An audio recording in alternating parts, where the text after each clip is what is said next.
La Cité Sœur par Brian Lumley. Ce manuscrit constitue l'annexe A du rapport MY 127/52 du 7 août 1952. Nous habitions Londres, quand vers la fin de la guerre, notre demeure fut détruite par un bombardement. Mes parents y laissèrent la vie. Je fus moi-même hospitalisé pour blessures graves et dû passer 2 années environ allongé sur le dos. C'est pendant cette période de ma jeunesse, j'avais à peine 17 ans, à ma sortie de l'hôpital, que naquit cet enthousiasme qui se transforma plus tard en un appétit insatiable pour les voyages, l'aventure et la découverte des vestiges des premiers âges de la Terre. Aventurier de nature, je m'étais senti tellement emprisonné au cours de ces 2 longues années qu'à la première occasion, je pris ma revanche sur le temps perdu et donnai libre cours à mes aspirations. Ce n'est pas que ces longs et pénibles mois furent totalement dépourvus de joie.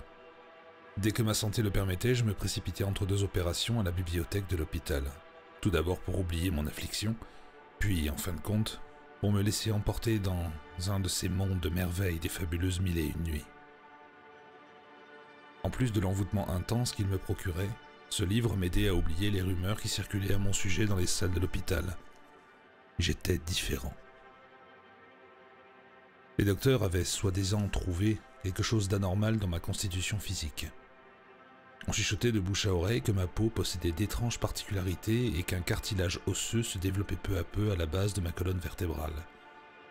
On s'étonnait aussi de ce que mes doigts et mes orteils puissent légèrement être palmés. Comme de plus je n'avais pas le moindre cheveu ou poil sur le corps, je devins rapidement l'objet de nombreux regards détournés. Ajouté à mon nom, Robert Krug, ces éléments n'augmentaient en rien ma popularité à l'hôpital. En fait, à cette époque où Hitler larguait encore à l'occasion des bombes sur Londres, un nom de famille comme Krug, avec ses implications d'ascendance germanique, constituait un obstacle bien plus grand encore que toutes mes autres caractéristiques réunies. La fin de la guerre me trouva riche. J'étais le seul héritier de la fortune de mon père et n'avais pas encore 20 ans. Si j'avais abandonné loin derrière moi les djinns, les ghouls et les effrites de Scott, c'était cependant pour retourner au même type de sensations ressenties dans les 1001 nuits par la lecture des fouilles des sites sumériens de Lloyd.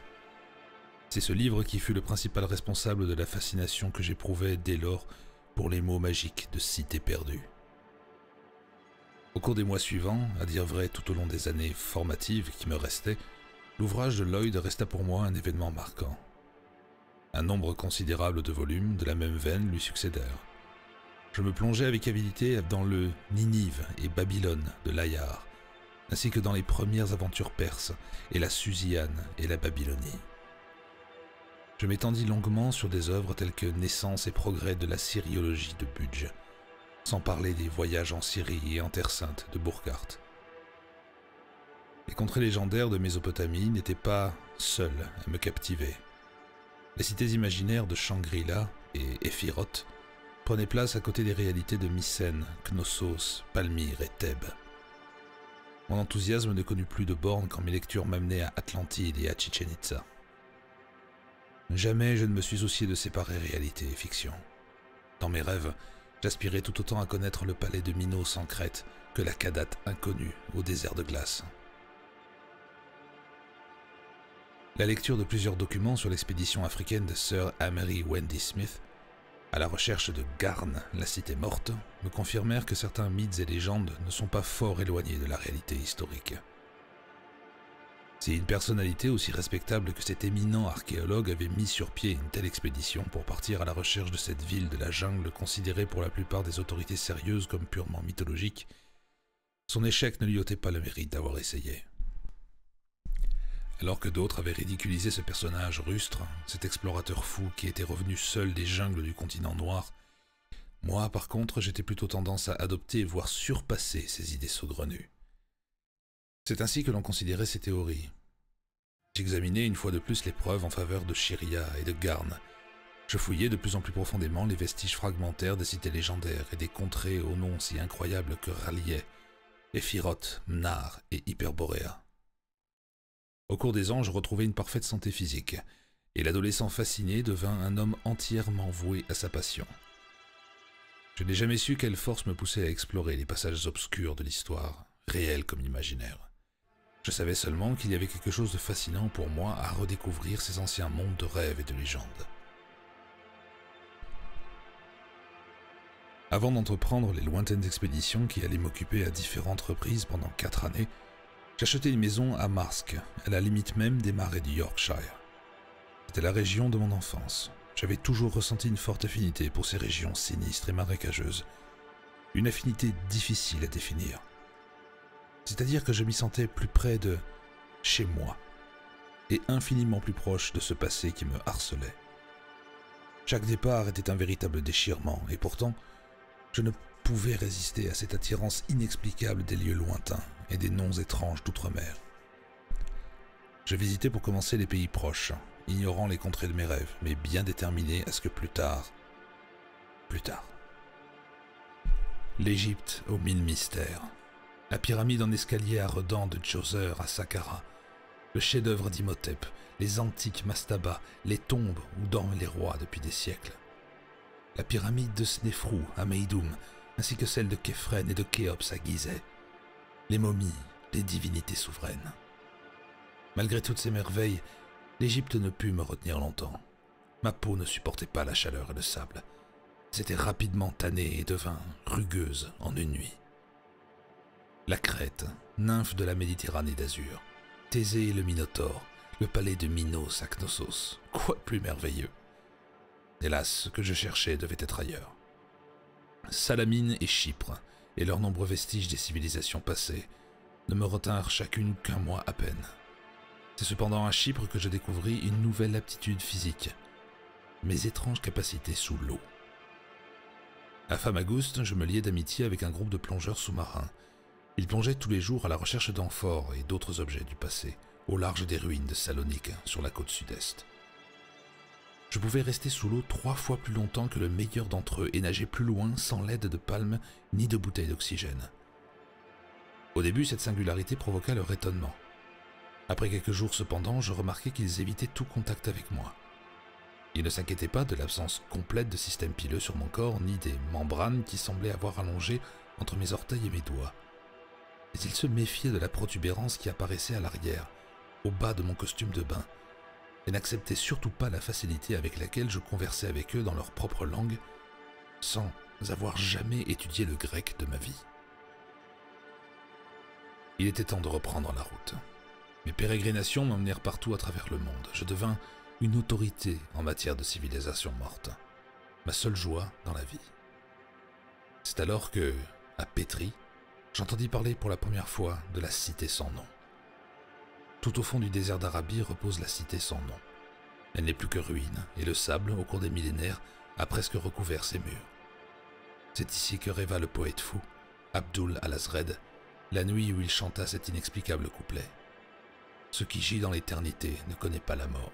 D'étranges éons viendront, et même la mort mourra alors. Mes guides arabes pensèrent que j'étais fou. Moi aussi, lorsque, ignorant leur avertissement, je m'obstinai néanmoins à chercher la cité diabolique.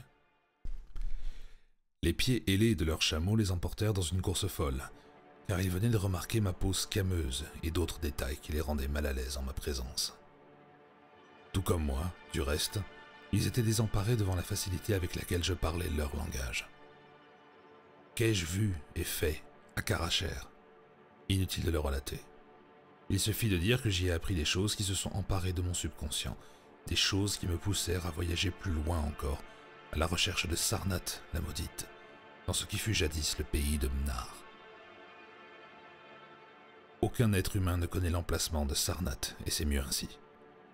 Vous comprendrez donc que je passe sous silence mes expéditions consacrées à la recherche de cette cité et les difficultés auxquelles je me heurtais à chaque étape de ma longue route.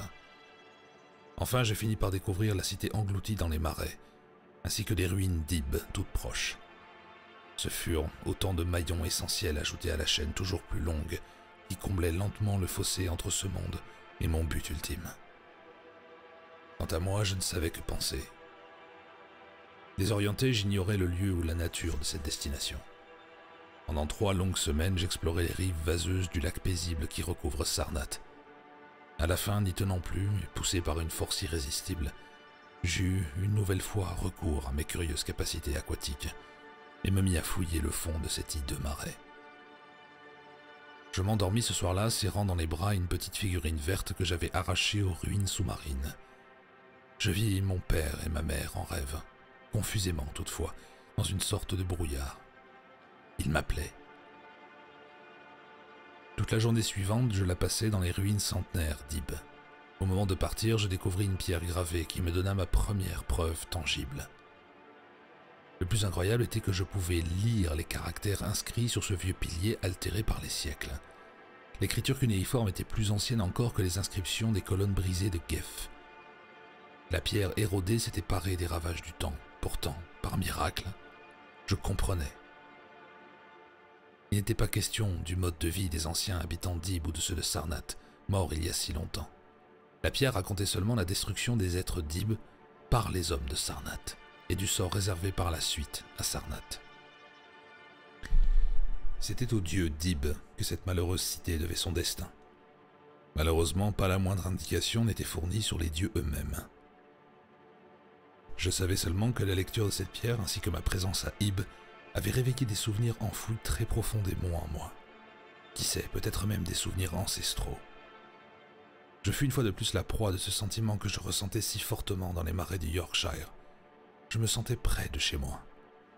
Puis, comme j'écartais d'un pied paresseux les joncs à la base de la colonne, de nouvelles inscriptions ciselées apparurent. Une fois le limon enlevé, je poursuivis ma lecture. Il n'y avait que quelques lignes, pourtant, elles me donnaient la clé. Ib n'est plus, mais ses dieux vivent encore. À l'autre bout du monde, la cité sœur se cache sous terre, dans les régions barbares de la Cimmérie. C'est là que vit le peuple, c'est là que les dieux seront toujours adorés, même jusqu'à la venue du Cthulhu. De nombreux mois plus tard, je trouvai enfin au Caire un homme versé dans les connaissances anciennes, une autorité en matière d'antiquité maudite, de contrées préhistoriques et de légendes. Ce sage homme n'avait jamais entendu parler de la Cimmérie, mais croyait, par contre, savoir qu'une contrée avait jadis porté un nom fort semblable. « Et où se trouvait cette Cimmérie ?» demandai-je. « Malheureusement, me répondit le savant en consultant une carte, la plus grande partie de la Cimmérie est aujourd'hui engloutie sous la mer. Jadis elle se situait entre Vanaheim et Némédie, dans l'Hyperborée antique. Vous avez bien dit que la plus grande partie est submergée. Et qu'en est-il de la région qui se trouve au-dessus du niveau de la mer? Peut-être l'anxiété qui perçait dans ma voix provoqua-t-elle le regard curieux qu'il me lança. Peut-être était-ce à nouveau simplement dû à mon étrange aspect. Le soleil implacable des pays du Sud avait encore durci davantage ma peau imberbe et je ne pouvais plus dissimuler les puissantes membranes qui reliaient mes doigts. « Pourquoi tenez-vous tant à le savoir ?» demanda-t-il. « Que cherchez-vous ?»« Mon pays, » répondis-je d'instinct, sans savoir ce qui m'avait poussé à le dire. « Oui, » reprit-il en me scrutant de près. « C'est bien possible. Vous êtes anglais, n'est-ce pas?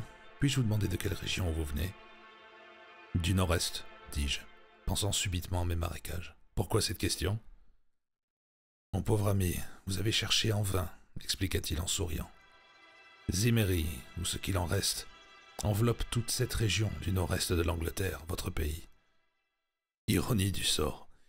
Pour trouver votre pays, vous l'avez quitté. » Le destin me dévoila cette nuit-là une carte que je ne pouvais négliger. Dans le hall d'entrée de mon hôtel, une table était affectée aux lectures habituelles des résidents anglais. Un large éventail de romans, livres de poche, revues et journaux, allant du Reader's Digest à The News of the World, y étaient présentés. Souhaitant passer quelques heures agréables dans une fraîcheur toute relative, je m'assis, bercé par le doux ronronnement d'un ventilateur, un verre d'eau glacée à portée de la main et me mis à feuilleter d'un doigt nonchalant un des journaux. Soudain, au détour d'une page, une photo et un article retinrent mon attention et après un examen attentif, me déterminèrent à prendre un billet pour le prochain vol à destination de Londres. La photo était de mauvaise qualité, certes, mais assez claire cependant pour que je puisse reconnaître une petite figurine verte. La réplique exacte de celle que j'avais trouvée dans les ruines de Sarnath, au fond du paisible marais. Pour autant que je m'en souvienne, l'article était rédigé comme suit. Monsieur Samuel Davis, 17 Eddington Crescent, Radcar, a trouvé ce merveilleux vestige du passé, voir photo ci-dessus, dans un cours d'eau dont la seule source connue se situe dans la paroi de la falaise de Sarby-on-the-Moors. M. Davis a fait don de la statuette au musée de Radcar. Elle y est actuellement étudiée par le conservateur, le professeur Gordon Walmsley de Goole. Jusqu'à présent, le professeur Walmsley n'a pu apporter aucun éclaircissement sur l'origine de cette étrange œuvre d'art, apparemment très ancienne. Le test Wendy Smith, méthode scientifique permettant de déterminer l'âge des fragments archéologiques, indique toutefois qu'elle aurait plus de 10 000 ans d'âge. La figurine verte semble n'avoir aucun rapport avec les civilisations mieux connues de l'ancienne Angleterre et passe pour une découverte d'une importance rare. Les experts géologues sont malheureusement unanimes. Ils affirment que ce cours d'eau est totalement infranchissable à l'endroit où il jaillit des falaises de Sarby. Le jour suivant, je m'endormis 1 heure peut-être dans l'avion et vis une seconde fois mes parents en songe. Comme la première fois, ils m'apparurent dans une sorte de brume moitée. Mais leurs appels étaient plus pressants. Les vapeurs denses qui les entouraient laissaient entrevoir d'étranges silhouettes, courbées en signe d'obéissance, semblait-il, tandis qu'une mélopée ironiquement familière s'élevait de gorges cachées et sans nom. J'avais envoyé du Caire un télégramme à ma gouvernante, l'informant de mon retour. Lorsque j'arrivai à Marks, quelqu'un m'attendait. Un certain monsieur Harvey se présenta aussitôt à moi. Il appartenait à la compagnie Johnson et Harvey et me tendit une grande enveloppe cachetée. Elle m'était adressée de la main de mon père. Monsieur Harvey m'expliqua qu'il avait reçu pour instruction de me remettre cette enveloppe le jour de mes 21 ans. J'étais malheureusement à l'étranger à cette époque. Il y avait déjà presque 1 an de cela. La firme était alors restée en contact avec ma femme de ménage, afin que, dès mon retour, l'accord conclu bientôt 7 années auparavant entre mon père et la compagnie de M. Harvey put être réalisé. M. Harvey prit congé. Je remerciai la gouvernante et décachetai le pli. Il renfermait un manuscrit rédigé dans un caractère que je n'avais jamais vu au cours de mes études. C'était exactement le même que celui gravé sur ce vieux pilier centenaire d'Ibes. Mon instinct me disait que ces lignes avaient été tracées de la main de mon père. Et bien sûr, je pouvais les lire aussi facilement que de l'anglais. Tant par la diversité que par l'ampleur de son contenu, le texte n'était plus du manuscrit que de la lettre. Je n'ai d'ailleurs pas l'intention de le reproduire dans son intégralité. Cela me demanderait trop de temps. De plus, l'allure à laquelle se déroule le premier changement ne me le permettrait plus. Je ne résumerai donc que les principaux points qui retinrent mon attention. J'abordai le premier paragraphe avec incrédulité. Et dès les premières pages, une profonde stupeur m'envahit pour faire aussitôt place à une joie sauvage devant les fantastiques secrets dévoilés par les éternels hiéroglyphes d'Ibes. Mes parents n'étaient pas morts. Ils étaient tout simplement rentrés à la maison. Ce jour-là, il y aura bientôt 7 ans, alors que je revenais chez moi, quittant une école réduite en cendres par le bombardement, notre maison de Londres avait été volontairement sabotée par mon père. Il avait placé une puissante charge d'explosifs et l'avait amorcée pour qu'elle explose au retentissement de la première sirène de raid aérien. Mes parents s'en étaient alors retournés, à l'insu de tous, dans leur marécage. Je réalise à présent qu'ils n'avaient pas prévu mon retour ce jour-là, puisque j'étais pensionnaire. Mais l'explosion avait libéré les élèves. Maintenant encore, ils ne doivent pas toujours se douter que j'étais arrivé chez nous à l'instant précis où les radars de défense des services militaires anglais avaient repéré les points ennemis dans le ciel. Le plan de mes parents avait réussi. Aux yeux de tous, ils avaient trouvé la mort dans la catastrophe. Pourtant, il avait presque mis fin à ma vie. Quand je pense que moi aussi je les avais crus morts depuis ce jour. Mais pourquoi avoir eu recours à de tels extrêmes ? Quel secret fallait-il à tout prix cacher aux autres hommes ? Où vivaient mes parents à l'heure actuelle ? Je poursuivis ma lecture. Peu à peu, tout fut dévoilé. Mes parents et moi n'étions pas anglais de naissance. Nous avions quitté notre pays natal pour le Yorkshire lorsque j'avais à peine quelques semaines. Nous venions d'un pays très proche et paradoxalement fort éloigné. La lettre expliquait ensuite que tous les enfants de notre race sont conduits ici en bas âge parce que l'atmosphère de notre patrie ne convient pas à la santé des jeunes êtres. La différence dans mon cas est que ma mère a été incapable de se séparer de moi. C'est là tout l'atroce de la situation. Alors que les enfants de notre race doivent grandir loin de leur pays, les adultes ne peuvent quitter que rarement leur milieu ambiant. Cette restriction est principalement due à leur apparence physique, au cours de la plus longue période de leur vie. Pendant la majeure partie de leur existence, ils ne ressemblent au type humain ni de corps, ni d'esprit. En d'autres termes, les enfants doivent être abandonnés sur un seuil de porte à l'entrée d'un orphelinat, dans des églises ou dans tout autre endroit où ils seront recueillis et soignés. Au cours des premières années, seules d'infimes différences se manifestent entre ma race et celle des hommes. En lisant, je me remémorais les contes merveilleux que j'aimais tant jadis, où les ghouls, les fées et autres créatures fabuleuses abandonnaient leurs petits aux hommes pour qu'ils les élèvent, et volaient à leur tour des enfants pour les éduquer à leur image. Était-ce là ma destinée? Allais-je devenir vampire? Je me replongeais dans ma lecture.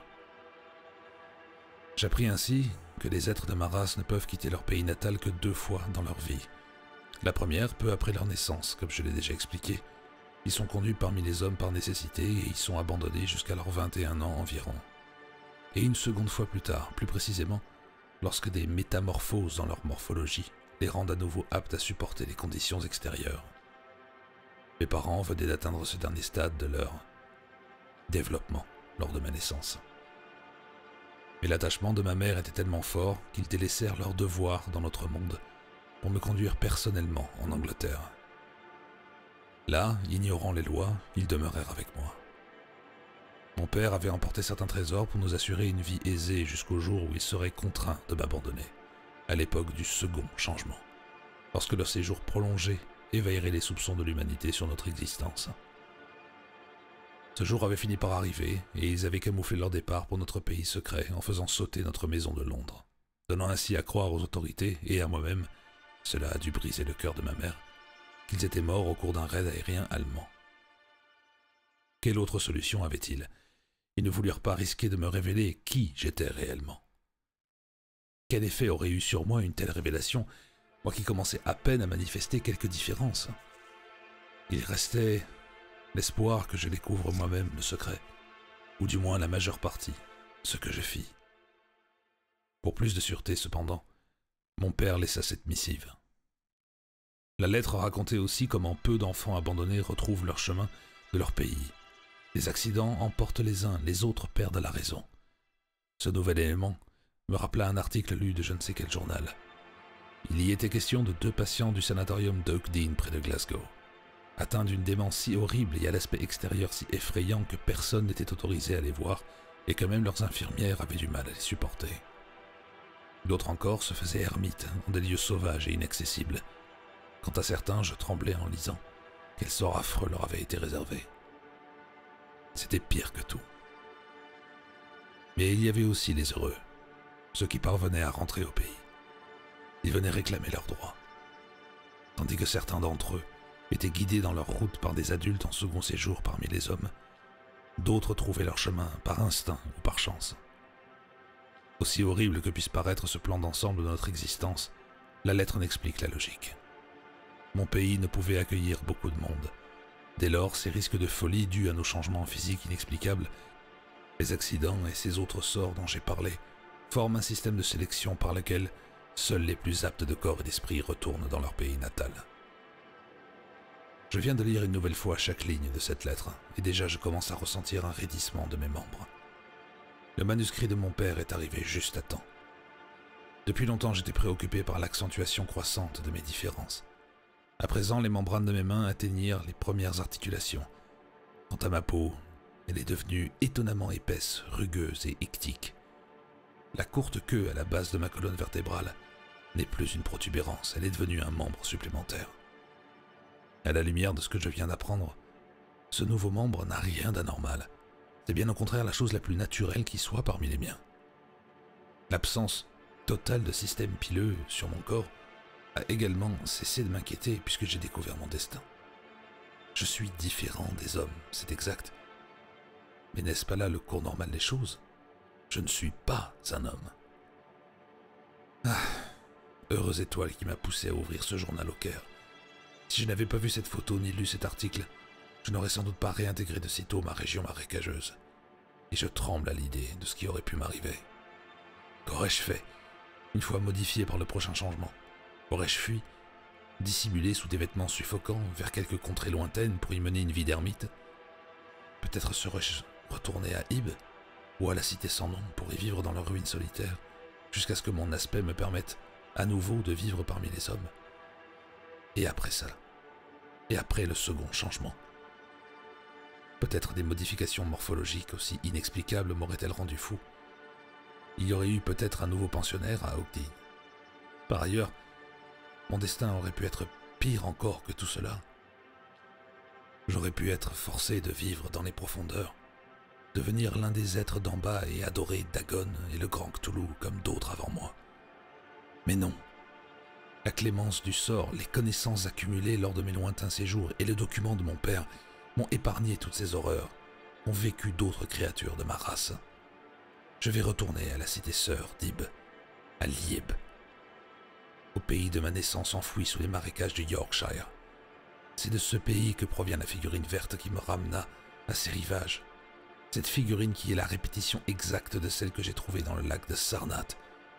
Je retournerai et serai adoré par ceux dont les frères moururent à Ib, il y a des siècles sous la lance des hommes de Sarnath, ceux qui sont si précisément dépeints sur les cylindres rouges de Kadateron, ceux qui chantent sans voix dans les abysses. Je retourne à Lieb. Maintenant encore, j'entends la voix de ma mère. Elle m'appelle, comme elle avait coutume de le faire lorsque, enfant, je parcourais ces mêmes marécages. « Beau, petit Beau, où es-tu » demandait la voix. Elle m'appelait souvent Beau, et riait lorsque je lui demandais pourquoi. Mais pourquoi pas? Beau ne me convenait-il pas? Robert, Bob, Beau. Quel aveugle ai-je été. Jamais, pas même vers la fin, je n'ai remarqué que mes parents n'étaient pas tout à fait comme les autres gens. Mes ancêtres n'avaient-ils pas été adorés dans la pierre grise d'Ib avant la venue des hommes, au premier jour de l'évolution de la Terre? J'aurais dû deviner mon identité le jour où je découvris cette figurine dans la vase. Ses traits étaient comme seront les miens après le premier changement. Sur la base était gravé en caractères d'ancien d'Ib, caractères que je pouvais lire car il faisait partie de ma langue maternelle, précurseur de toutes les langues, mon propre nom. Bokrug, dieu lézard du peuple d'Ib et de Lieb, la cité sœur. Note. Monsieur, à ce manuscrit annexe A de mon rapport était jointe une courte lettre d'explication adressée à la CMNE de Newcastle et reproduite comme ci. Robert Krug, Marx, Yorks, le 9 juillet 1952. Au secrétaire et membre de la CMNE, Newcastle-on-Tyne, messieurs les directeurs de la compagnie minière Nord-Est. C'est au cours d'un voyage à l'étranger que j'ai pris connaissance dans une revue scientifique de vulgarisation de votre projet des marécages du Yorkshire, dont le début des travaux était prévu pour l'été prochain. Je me suis aussitôt décidé à vous écrire. Vous vous proposez de forer très profondément dans les marais afin de provoquer des explosions souterraines et espérer ainsi créer, puis exploiter, des poches de gaz qui figureront à l'actif des ressources naturelles du pays. Je proteste. Il est en effet vraisemblable que cette entreprise envisagée par vos conseillers scientifiques entraînerait la destruction de deux races primitives douées d'intelligence. C'est pour éviter leur destruction que je me sens contraint d'enfreindre leurs lois et de vous dévoiler leur existence ainsi que celle de leurs serviteurs. Si je vous raconte toute mon histoire, vous comprendrez, me semble-t-il, que mes protestations sont fondées. Après la lecture du manuscrit ci-joint, j'ose espérer que vous suspendrez définitivement vos projets d'exploitation. Robert Krug. Rapport de police MY-127/52. Suicide présumé. Monsieur, j'ai à vous faire rapport des faits suivants. Le 20 juillet 1952, vers 4 heures de l'après-midi, j'étais de service au commissariat de police de Dillam, lorsque 3 enfants, déclaration annexée au volet B, vinrent faire la déclaration qui suit au sergent de faction. Ils avaient vu un drôle d'homme escalader la clôture de l'étang du diable, malgré les panneaux d'avertissement, et se jeter dans le courant puis s'enfoncer dans le flanc du coteau. Accompagné du plus âgé d'entre eux, je me rendis aussitôt sur les lieux de l'événement supposé à 1 kilomètre environ au-delà des marais de Dillam et me fis montrer l'endroit où ce drôle d'homme avait enjambé la barrière. Plusieurs signes montraient effectivement que quelqu'un était passé récemment par-dessus le grillage. Herbe piétinée, taches d'herbe sur les fils. Je pus sans difficulté escalader moi-même cette clôture, mais fus incapable de constater si les enfants avaient ou non raconté la vérité. Je n'ai rien trouvé autour de l'étang, ni dedans, qui me permette de supposer que quelqu'un s'y était jeté. Rien d'étonnant à cela. À cet endroit, le courant pénètre dans le versant de la colline et l'eau s'engouffre violemment sous terre. Seul un excellent nageur serait capable de se dégager des tourbillons. L'an passé, au mois d'août, 3 géologues trouvèrent la mort exactement au même endroit alors qu'ils tentaient une reconnaissance partielle du cours souterrain du fleuve. Je me remis alors à questionner le garçon qui m'avait accompagné. Il me dit qu'il avait vu un second homme à cet endroit avant l'incident. Il s'était réfugié en boitant comme s'il souffrait dans une caverne toute proche. Ceci juste avant que le drôle d'homme, vert et muni d'une queue courte et souple, décrive-t-il, ne sortit de la même caverne pour escalader la barrière et se jeter dans l'étang. Lorsque j'inspectais la dite caverne, je trouvais une sorte de dépouille d'animal, ouverte le long des bras et des jambes, et au travers du ventre, à la manière des trophées des chasseurs de gros gibier. Cet objet était soigneusement roulé dans un coin de la caverne et se trouve à présent dans la pièce des objets perdus du commissariat de police de Dillam. À côté de la dépouille, un ensemble complet de vêtements de bonne qualité était plié. Dans la poche intérieure du veston, je trouvais un portefeuille contenant 14 livres, en billets d'une livre et une carte de visite avec l'adresse d'une maison à Marks, 11 Sunderland Crescent. Les vêtements ainsi que le portefeuille se trouvaient également dans la salle des objets perdus. Vers 6h30, je me suis rendu à cette adresse de Marks pour y interroger la femme d'ouvrage, une certaine Madame White. Elle me fit une déclaration, voire annexe C, concernant son employeur partiel, Robert Krug. Madame White m'a également remis 2 enveloppes, dont l'une contient le manuscrit joint à ce rapport en annexe A. Madame White avait trouvé cette enveloppe cachetée, accompagnée d'un billet lui demandant de la poster, quand elle se rendit à son travail, l'après-midi du 20, une demi-heure environ avant mon arrivée. En vue de l'enquête que je menais et eu égard à sa nature, c'est-à-dire une recherche sur l'éventuel suicide de M. Krug, Madame White pensa qu'il valait mieux remettre l'enveloppe entre les mains de la police. De plus, elle ne savait qu'en faire vu que Krug avait oublié de l'adresser. Pensant que l'enveloppe pouvait contenir un billet expliquant son suicide, je l'ai donc accepté. Quant à l'autre enveloppe, non cachetée celle-là, elle contenait un manuscrit rédigé dans une langue étrangère. Il se trouve à présent dans la salle des objets perdus de Dillam. Au cours des 2 semaines qui suivirent ce suicide présumé, je tentais tout ce qui était en mon pouvoir pour retrouver Robert Krug. Je n'ai pu trouver la moindre preuve permettant de croire qu'il est toujours en vie. Ceci, plus le fait que les vêtements trouvés dans la caverne ont été identifiés par Madame White comme étant ceux que portait Krug le soir de sa disparition, m'ont déterminé à penser que mon rapport soit classé dans les dossiers non résolus et que Robert Krug soit porté disparu. Sergent J.T. Miller, à Dillam. 7 août 1952. Note. Monsieur, souhaitez-vous que j'envoie copie du manuscrit en annexe A, comme l'a demandé Krug à Madame White, au secrétaire de la compagnie minière Nord-Est, inspecteur I.L. Lanson, police du comté de Yorkshire, Radcar, Yorks. Cher sergent Miller, suite à votre note du 7 courant, je vous prie de ne plus rien entreprendre au sujet de l'affaire Krug. Suivant votre suggestion, j'ai porté l'homme disparu, suicide présumé. En ce qui concerne son document, cet homme était à mon avis soit un déséquilibré mental, soit un mystificateur monumental, voire un mélange des deux. Sans nier le fait que certains éléments de son histoire sont indiscutables, le total de l'affaire semble cependant être le produit d'un esprit dérangé. Entre-temps, j'attends la suite de votre rapport sur le nouveau cas.